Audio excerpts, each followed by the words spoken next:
Well, hey there, friend. Welcome back to my channel. Today, I thought I would do a good old-fashioned traditional Q&A video where you, the community, ask me questions and I, of course, answer them. But because this is the Disabled Diva, we are talking about questions specifically as it pertains to me and my life living with CMT, Charcot-Marie-Tooth disease.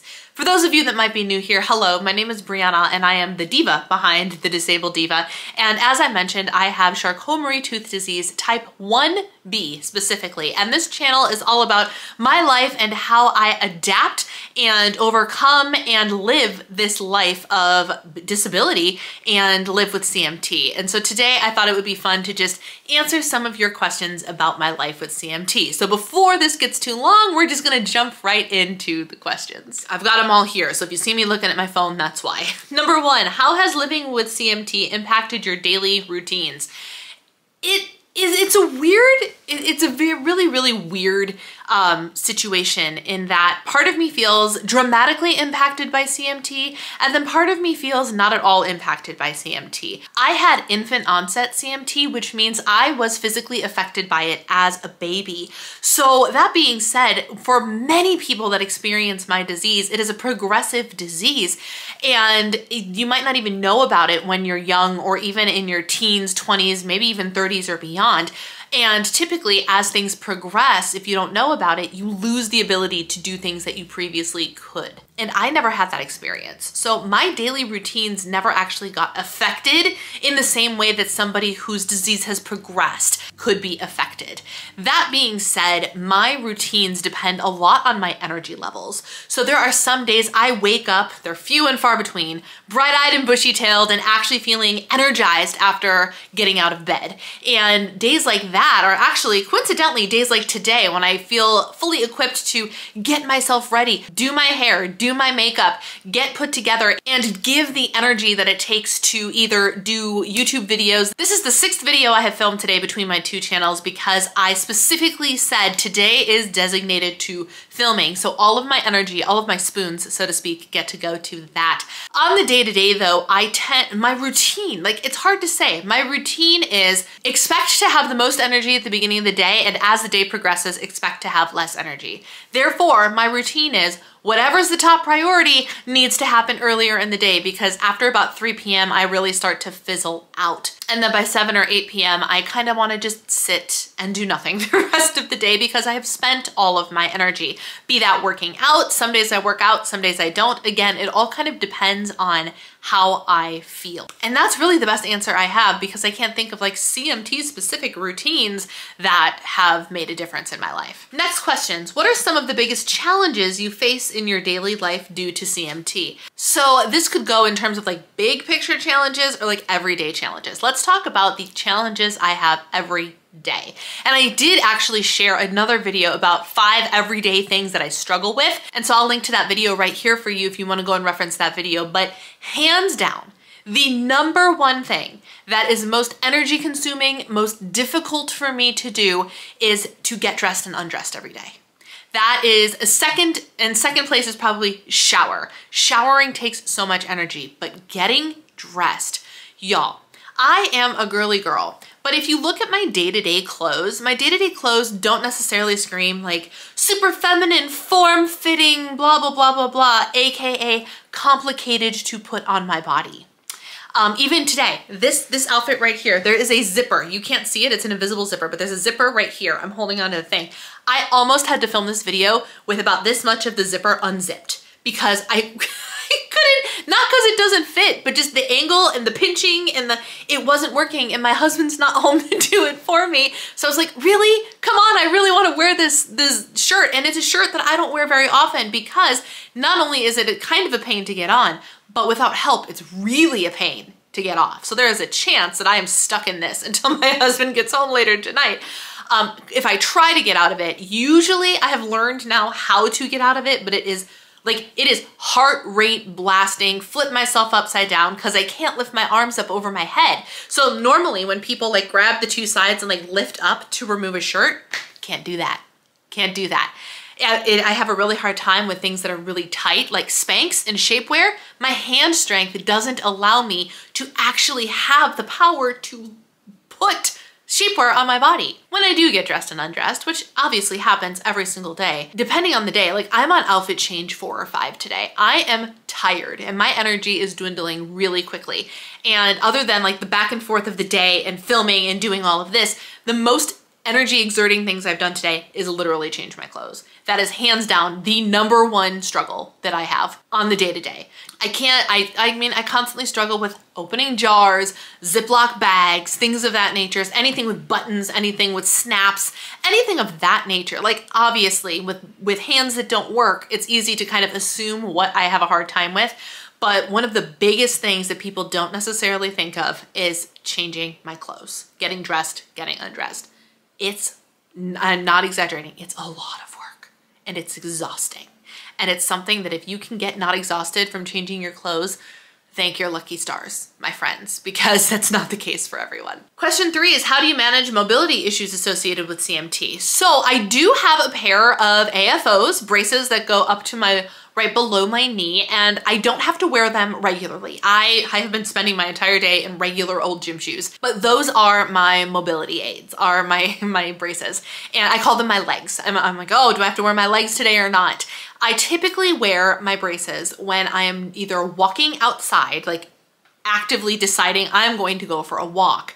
Then I will wear my braces, or if I need to conserve energy in some way, because while I can move and walk without my braces, it is more energy consuming to do so because I have to lift my legs up higher because I can't flex my feet. So while you guys with normal gaits walk, and as you walk, you flex your feet to avoid tripping over your toes, I don't have that luxury. So I have to pick my feet up higher. So I kind of have a zombie walk type thing going on without my braces on, which is fine. It is what it is. But on days that I don't have the energy or I need to conserve energy, I will wear my braces. When I'm out grocery shopping or running errands, I will typically wear my braces because I'm a lot faster. Or if I need to avoid being a trip risk for any reason, I will wear my braces. And in terms of like mobility issues, when I walk up the stairs, I always have to have a hand on a railing. I do not do stairs that don't have a railing and things of that nature. I can't lift my arms over my head, so anything that I need to have in my reach regularly has to be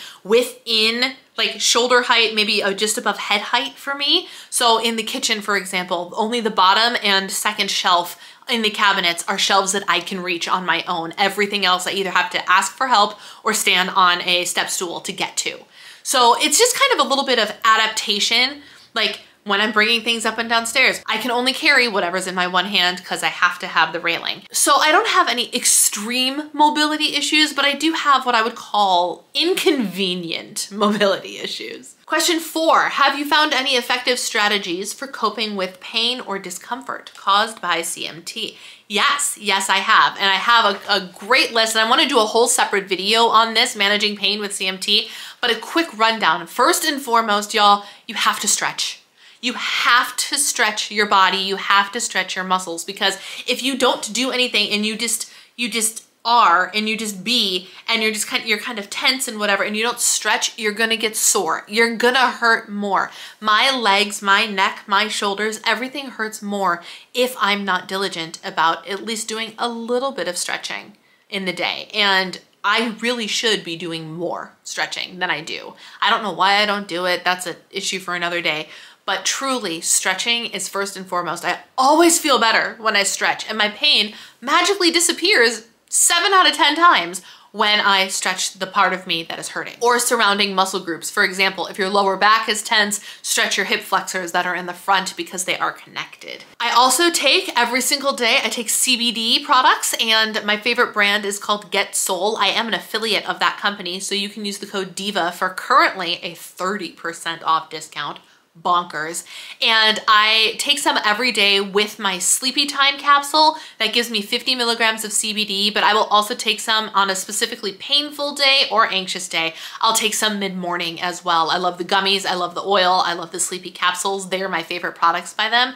But CBD really does help manage the low-grade pain that I sometimes experience. And then the last thing I use for pain is magnesium lotion. Magnesium lotion is magical. my friends. It's absolutely magical. I use the brand LifeFlow, but there are a lot of other brands out there. I can only speak for LifeFlow because that's the brand I use.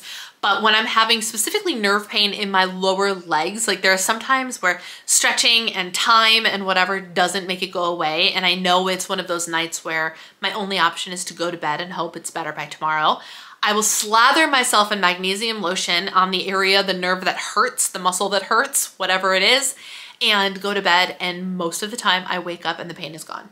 And it is wonderful. So magnesium, super, super important for the body, whether you are disabled or not. Magnesium is really important, but for pain, magnesium lotion or magnesium spray or Epsom salt bath, that's all magnesium, miracle. How has CMT affected your ability to participate in physical activities or hobbies? This is a great question, and I would say most of the time it has. Like, it really has, in that there's a lot that I can't do. I've never played a sport a day in my life. Group sports, absolutely, positively out of the question. But the way it has affected me the most is my first love, my first passion was musical theater, is musical theater. I love musical theater. I would perform in musical theater or put forth more of an effort to get back involved in musical theater, but I have one specific hang up, and that is in order to be a triple threat, so to speak, in musical theater, you need to be able to dance. You need to be able to move. And I am very good at learning the motions and knowing what they are and executing them in my brain, right? I know what to do. I know what to make the muscles do. The problem is that my body doesn't do it. And for some things, and for other things, my body does it, but it doesn't look normal. Like, you can very clearly watch me dance and go, there is something off with her physically. And unfortunately for me, the reality of that existence is the fine arts, Hollywood, Broadway, musical theater, looks matter. Looks matter. And nowadays, body acceptance is becoming more of a thing, which I think is wonderful and beautiful. But for me, it's this weird, I'm in this weird middle ground, right? A couple of years ago, Ali Stoker, who is wheelchair bound, won a Tony Award for her role in Oklahoma on Broadway. And I literally teared up and almost cried because somebody with a disability won a freaking Tony Award. And I was like, oh my gosh, it's disabled people's time. Let's go. But here's the problem. And don't be offended by this in any way, but I'm not disabled enough to be qualified as a disabled body. People don't inherently look at me and go, oh, she has a disability. They just kind of think I'm a little quirky. They kind of think I move a little funny, and they don't necessarily understand why. Whereas if you're in a wheelchair, it's very clear that you're a disabled human, right? So for me, my problem is, even in a world where theater is becoming much more accepting of people who have disabilities, it's almost like I feel, and this could just be me, if you're a director of musical theater or something and you feel differently, let me know. But I feel like I'm not able-bodied enough to be able to execute things in such a graceful way where I would be cast normally. But I'm not disabled enough to be cast because I'm a disabled person and be like, oh, it's fine, she's disabled. I just look like I'm incompetent, even though I'm very much not incompetent. So yes, CMT has hindered my ability to do literally the thing that I love to do the most. And that really sucks. That really sucks. There's no way around that. In terms of other hobbies, some hobbies are more difficult for me. I want to be a better crocheter, but like my hands will fall asleep if I'm crocheting or if I'm playing video games for too long, things of that nature. But those are easily adaptable. Don't expect anything wildly beautiful from your crocheting projects. Don't play video games for 4 hours. Like, there are ways to work around that. But for me, it's the physical embodiment type hobbies, like sports, or I've always wanted to be a runner, but I can't run because of my feet or because of my inability to flex my feet, and dancing. That's the one that hurts the most. Are there any assistive devices or tools that have been particularly helpful for you in managing your CMT symptoms? Less about managing my CMT symptoms, more about managing my life with CMT, if you will. And I plan on doing a whole video about this as well. But just as a couple of examples, sharp knives in the kitchen. Pay the money. Pay the hundreds and hundreds of dollars for the nice knives, the sharp knives, if you're somebody who's interested in cooking and you have weak hands. Why? Because it's the only way you're going to be able to cook.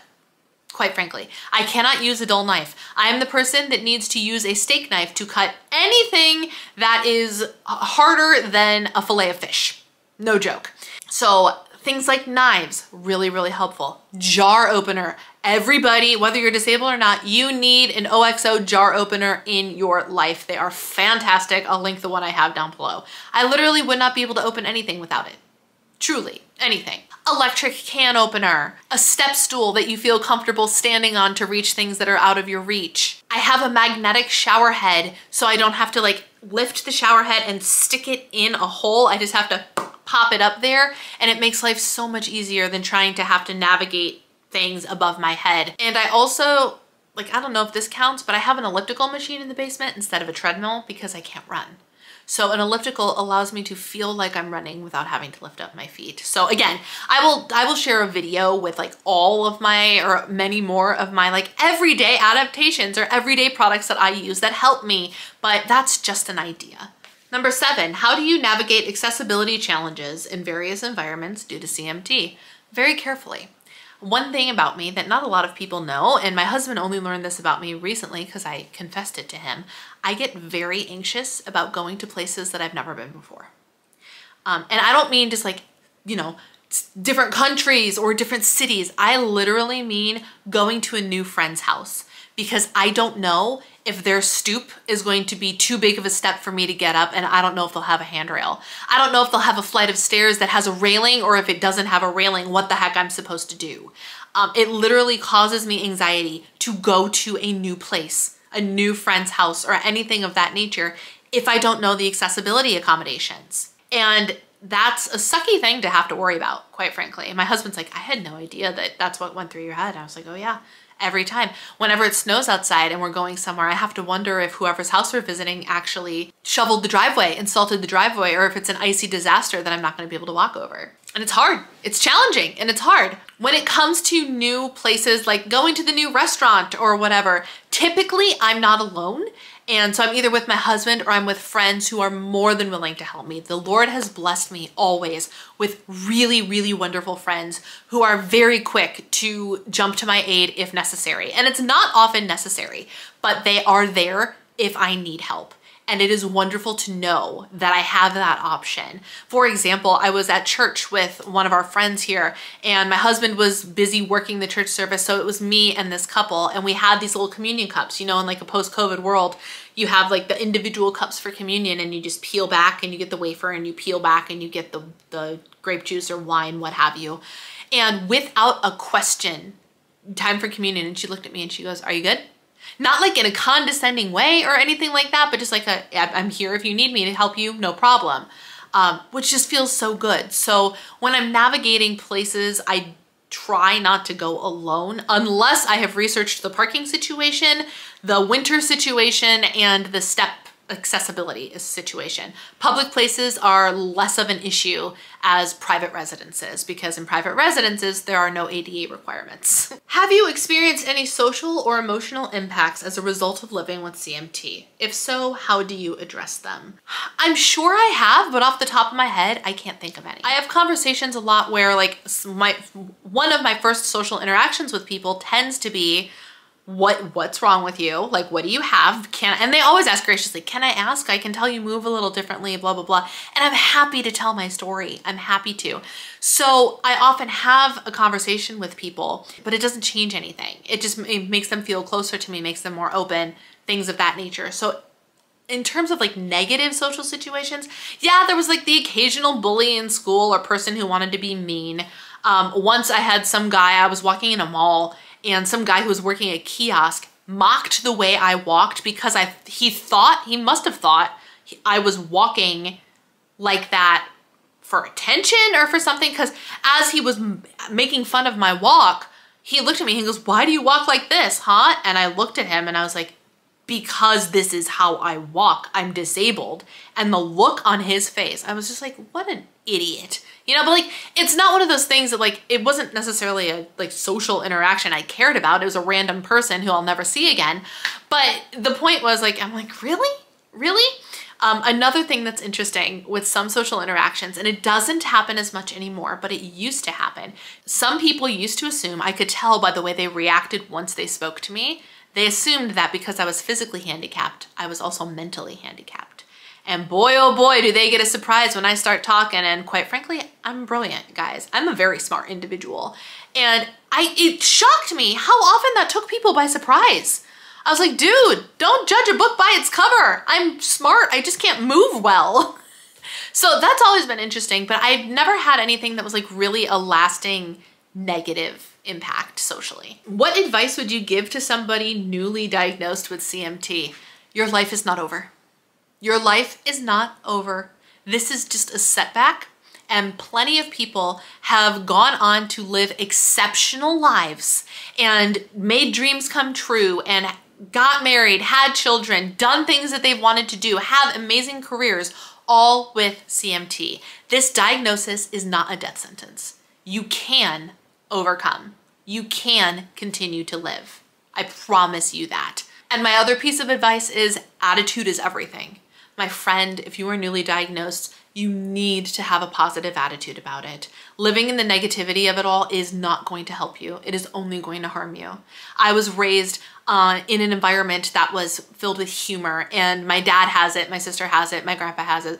My dad and I, we made fun of each other. As a family, we made fun of each other when we struggled to do something. Hire the handicapped, they're fun to watch, is a common saying in my household. And it's not at all out of any sort of narcissism or abuse or condemning or anything of that nature. It's literally just out of fun and humor, because you have to laugh and you have to have a good attitude about it, or you're gonna be miserable. And if you're miserable, you're gonna make your disease worse. You're gonna make it progress worse. Attitude is everything, so keep a positive one. How do you maintain independence while living with CMT?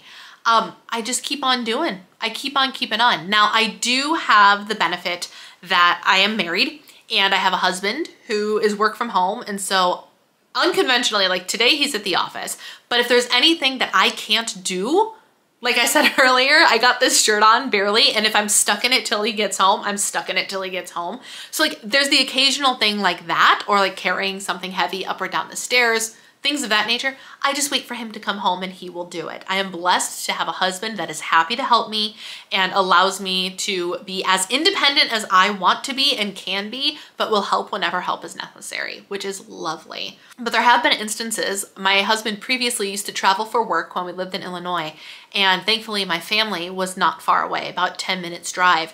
And there was one day I literally, all I wanted to do was paint my nails. All I wanted to do. And the color that I wanted to paint my nails, I could not open to save my life. So I literally threw the jar of nail polish in the car, drove to my parents' house, looked at my sister and I said, "Can you open this please? Because I just want to paint my nails." And she opened it for me, and then I tightened it just so I could open it, socialized with them for an hour, went home, did my thing. But thankfully, I can get by day to day. Long story short, I can get by day to day. I am perfectly capable of feeding myself, bathing myself, clothing myself most of the time, and overall taking care of myself and my dog. I am physically capable of doing that.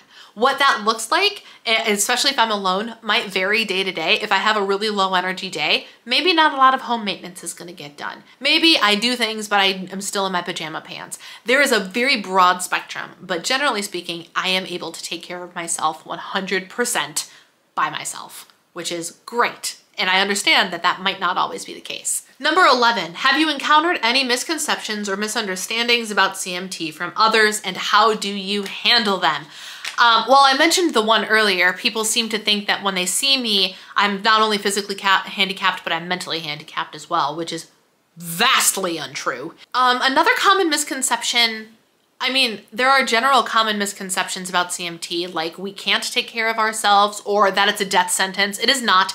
People with CMT live regular long lifespans or are capable of living regular long lifespans. It does not affect your lifespan in any specific way. Sometimes people, this is two sides of the same coin, but sometimes people assume I can do something when I can't, and sometimes people assume I can't do something when I can.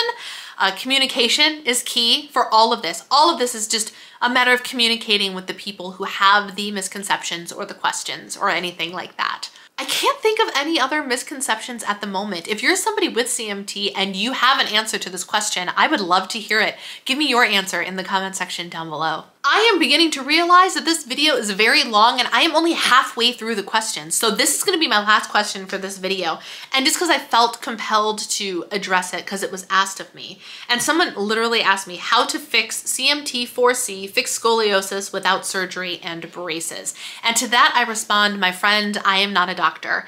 Any content that I create on this channel is solely going to be based on my knowledge and my personal experience with my version of CMT, and everybody's version ends up different. There are many different variations of the disease out there, but what you need to do, if any of you ever have a question of like, how can I fix X, Y, and Z, my answer is always going to be the same. You have to go to the doctor and you have to discuss it with your medical team, because somebody's approach to fix something on me might be different for you, even if it's the same situation. I've had a handful of surgeries in my life, but it's one of those things where if it's a medical question about how to treat or fix something, that's between you and your medical team. And I, as a non-medical professional, cannot give you solid advice on that. Sorry. All right, and I guess I'm going to cut it off here. Thank you for being here and stay tuned for part 2 because I still have a lot of questions left. If you have any additional questions that you would like to ask me, leave them in the comment section down below. And as new questions keep rolling in, I will continue to crank out maybe monthly or quarterly Q&A videos based on how many questions I get. So I'm open to any and all questions. My life is truly an open book and I'm not afraid to talk about anything as it relates to my life living with a disability. So if you have a question, feel free to ask. Thank you guys for watching. Take care. I hope you're well and I will see you in round 2 of my CMT Q&A. Bye.